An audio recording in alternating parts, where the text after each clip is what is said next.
You're listening to Eat, Play, Sex with Dr. Kat, the place to uplevel that sexy life of yours, with expert talk on sex, love, and nutrition.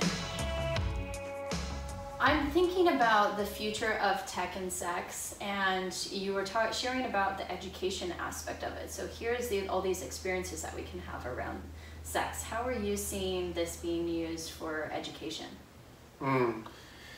Yeah, I mean, I guess there's a few different ways to go with it. I mean, I've been really excited about all the biometric stuff that's been happening. So essentially, yeah, a lot of this new technology has different biosensors. Our phones have biosensors on them now. Same thing with like Apple Watch, or like I'm wearing an Oura Ring, and all that stuff could be tracked basically back to like Bluetooth linked up to any sort of technology, or will be. So it's something like in VR, you could literally have the ability just for like intimate connection. Like if you and I were sitting here, or maybe there was a group of us, as soon as you started talking, it could pick up your heartbeat and then feed that heartbeat into the rest of the group. So like imagine how much deeper our connection would be, like depending on your, how relaxed or how stressed you are, whatever your heart rate is, kind of not only your heartbeat, but your heart rate variability, which is like your heart resonance, would then be tracked and then fed back to everybody else. So it would be like I'm feeling your heartbeat when you're speaking. Wow. Okay. So from the psychology lens of what you're saying, there's so much co-regulation that happens with feeling into another person's heartbeat, and I just can imagine having that effect of feeling connected, and imagining how that impacts the nervous systems of everybody there in that space.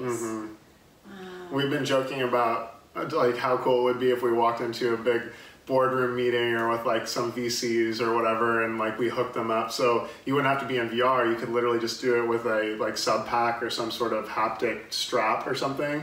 So then we literally like pass them out to everyone at the meeting, and then just have it hooked up to where now whoever's talking, their heartbeat is the one that everyone's feeling at once. So like don't how give it to the neurotic one. Like how tripped out it would be. Yeah, exactly. But it would be such a deep and impactful experience, just instantly, even with like complete strangers, and I'm sure it would just blow people's minds if we just like walked into a meeting like that. Yeah, or even how that could work for couples who do who have long distance relationships, or even someone who might struggle with more self-regulation, or might have more an anxious attachment style, where they would have more of a difficult time with that self-regulating aspect, and thinking of if they could feel their partner's heartbeat, I wonder how that might play a role in their being able to regulate more easily. Or trauma clients who have a difficult time self-regulating. Yeah, so and then with what we're building for the education platform in general, and this could be used for sex education and education as a whole, we're doing a lot around creating different environments.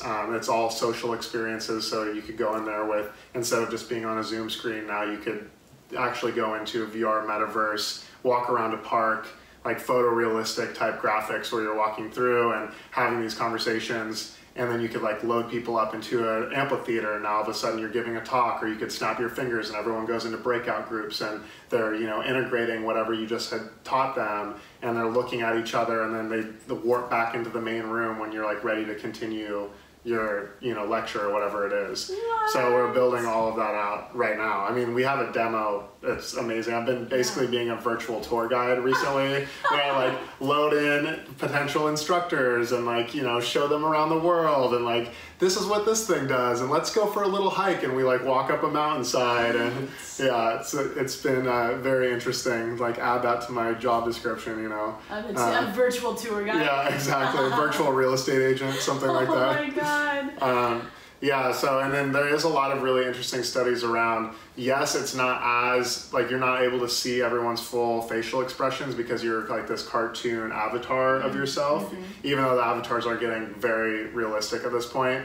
But there is a lot of data that supports that when you're not seeing somebody's actual face, you're actually more willing to be more vulnerable and open. similar to like why a lot of therapists do, you know, just over the phone instead of in person or, you know, with a Zoom. So there is a lot of interesting data that supports like a lot for kids too. Like kids could go into these VR experiences and really open up to a therapist that could be dressed up as a teddy bear or as like some sort of, you know, creature that they resonate with. And that's like who they want to actually talk to.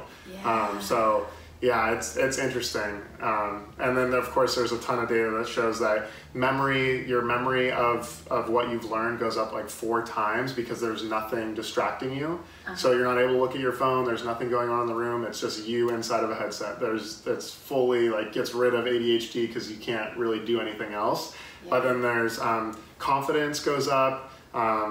It's like kids that want to learn English, for instance, like in China, they learn really, you know, high level English. Like they are extremely capable of speaking in English, but then they come to America and they have no confidence because all of us, it's our native language. But what you could do in VR is, yes, now you learned what English is and how to speak it, but now you could actually speak it with like an avatar or some sort of, like we call them NPCs, a non-player character, or with somebody that's actually in the virtual world, and now your confidence goes up and you'll feel like you could actually do it inside of, you know, the real world.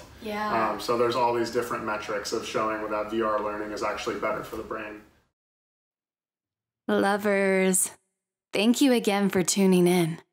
If you enjoyed the show, hit subscribe and head over to eatplaysex.com to connect with me and grab my sexy guides.